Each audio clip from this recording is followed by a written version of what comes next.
Don't meet me if you think I look like your idol, because no, you'll be disappointed. Hi guys, this is Ivan Chan and welcome back to my channel. So today I am back with a new video, and ang pag-uusapan natin ngayon is about a very crucial or sensitive topic for me, and matagal ko na itong iniiwasan dito sa YT channel ko na pag-usapan. Pag may nagtatanong sa akin sa mga hashtag AskJeng na vlogs, is siniskip ko talaga yung mga tanong na yon kasi as much as possible ayoko nang i-refresh yung mga nangyari sa nakaraan. But someone messaged me kagabi regarding this topic, and somewhat na napag-isipan ko na why not make a clarification video on how I got into this situation. And please, after watching this video, please do not hate me, and let's get started. So, marami sa inyo na nakilala ako in the social media world as what they call Lisa PH, diba? Because way back 2017 when I started like cosplaying Lisa or gayahin yung mga pictures niya, gayahin yung looks niya, and that's how people came to know me. Pero bakit nga ba ako napunta sa point na ginaya ko si Lisa or nag-cosplay ako kay Lisa? So, way back 2017, I am a K-drama fan, not a K-pop fan, and I don't like K-pop that time. And dahil na rin sa mga classmates ko, na-influensyahan nila ako na manood ng K-drama. And the first K-drama na napanood ko is Legend of the Blue Sea. Diba sikat siya noong 2017? So, that's it. And then, I was into K-drama that time, and maraming mga K-drama lead actress ang nagpapabangs. So, I started putting bangs that time because of K-drama. And then, bagay naman siya dahil medyo malaki yung noo ko. Hindi siya medyo malaki. Malaki talaga yung noo ko. And, that time, ko nakilala yung Blackpink. Mas nauna ko nakilala yung Blackpink kaysa sa BTS. Kasi, that time, yun din yung time na nag-debut sila. Like, 2016 sila nag-debut, diba? Pero, 2017 ko sila nakilala kasi yung mga classmates ko that time is super hyper sa Bumbaya. And then, kaya ako naisipan na i-cosplay si Lisa kasi aside from super nagandahan ako sa kanya, there was this one picture where I'm wearing a white long sleeve. Nasa old account ko siya pero wala na yung old account ko. So, hindi ko siya mapakita sa inyo kasi na-report nga. So, ayun, I have this picture na naka-long sleeve ako white, and then, wala akong bangs. Like, pero maikli yung buhok ko kasi grade 10, nagpakulot ako for the moving up. So, parang nakaganito yung forma ko. And then, a schoolmate commented na, Lisa! Tapos, nag-reply ako na, sino Lisa? So, nag-reply siya, Blackpink, Lisa, Bumbaya. Sabi niya ganon. So, dun ko naisip na, why not try to cosplay Lisa or like gayahin yung looks niya since I really like her fashion din naman. So, ayun, naisipan ko na, yun nga, gayahin si Lisa. Pero, the time talaga, ang una kong kinosplay is si Taeyong. If naabutan nyo pa yung era na yan, it was a very Jejemon era. Like, nakabanda na ako. And, stuffs. Basta, ganun. Tapos, paano nga ba ako napunta sa pagka-cosplay kay Lisa? Basta, nag-post lang ako ng picture. Wala pa ako talagang plano nun na i-cosplay si Lisa. Pero nasa isip ko na siya na i-cosplay ko siya. Kasi nga, na-inspire ako dun sa comment ng schoolmate ko. IDK, if nabutan nyo pa yung time na nag-cosplay ako kay Taeyong, basta ganyan yung mga posts ko noon. And then, nagsimula siguro akong mag-cosplay kay Lisa noong may picture ako na umabot ng 1,000 reactions.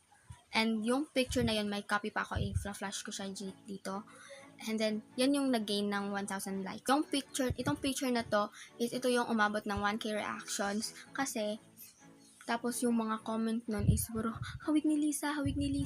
And that was August 2017. Di ba, naaalala ko pa. So, bakit ko siya naaalala? Kasi, after mag-hit ng 1,000, nung picture ko is, na-report yung account ko for pretending to be someone else. And that was the first time na na-report yung account ko.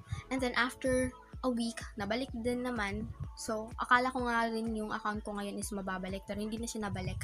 So, anyways, yun yung story kung paano ako nagsimulang mag-cosplay kay Lisa. Tapos parang, di ba, that time, aaminin ko na overwhelmed talaga ako sa mga taong nagsasabi na, hala, kahawig niyo si Lisa kasi di ba ang ganda-ganda ni Lisa. Tapos, masabihan ka ng kahawig mo si Lisa is nakaka-flatter siya. So that time, nagsimula na akong gayahin siya, yung mga look niya.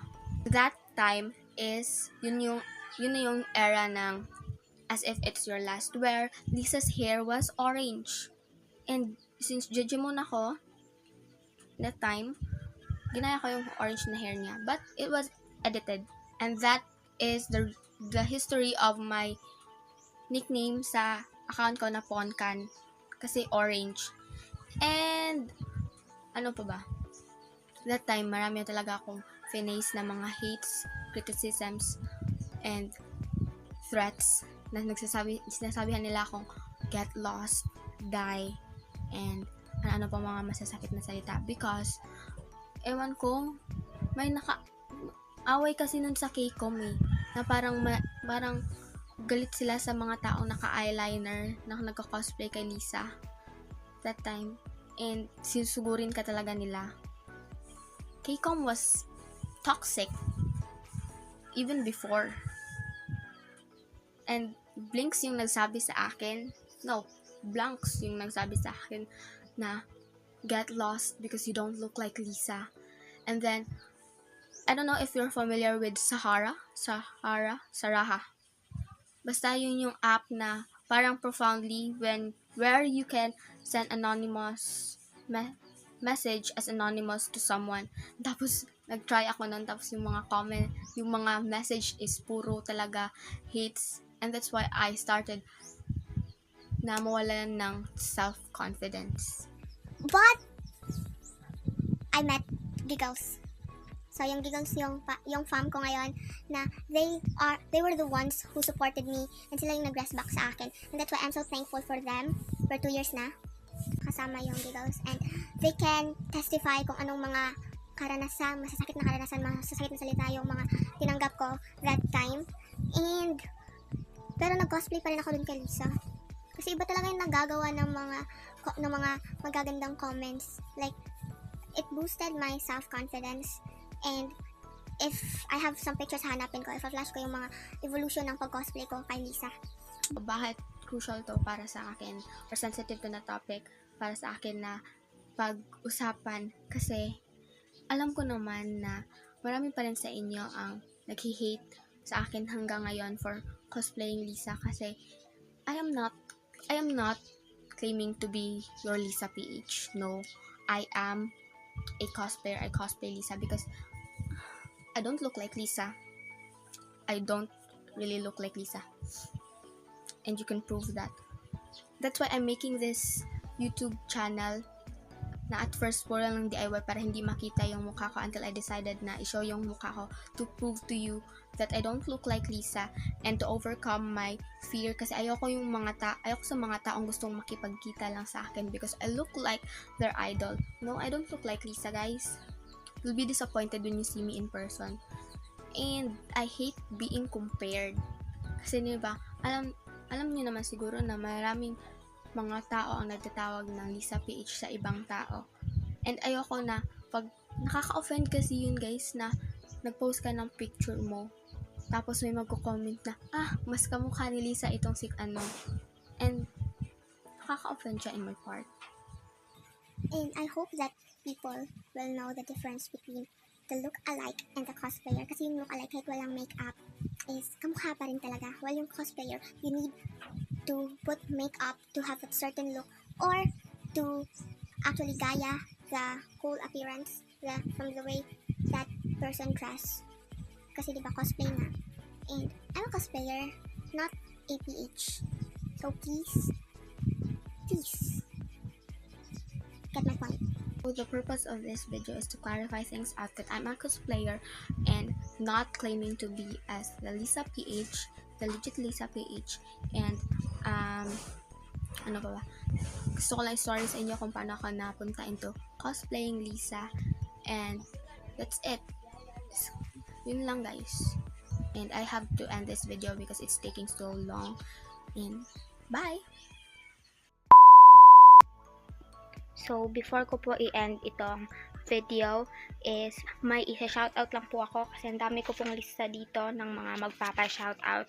So, shoutout to Ana Rose Mendivil, shoutout to Alona Jean Mendoza Berad, Ashley K, Rochelle, Catrice, Banes, Catherine, Piojo, DJ Borden, Wizdan Shane, Zyla Gabriel, Shelosino, and AJ Rosales. So, hi guys! Shout out sa inyo. Please continue supporting my videos. And yeah, so sa mga magpapa-shout out, you can follow me on my page or in my account. Pero, you can also join our group kasi active ako doon in terms of YouTube activities. And yeah, goodbye! Thank you for watching!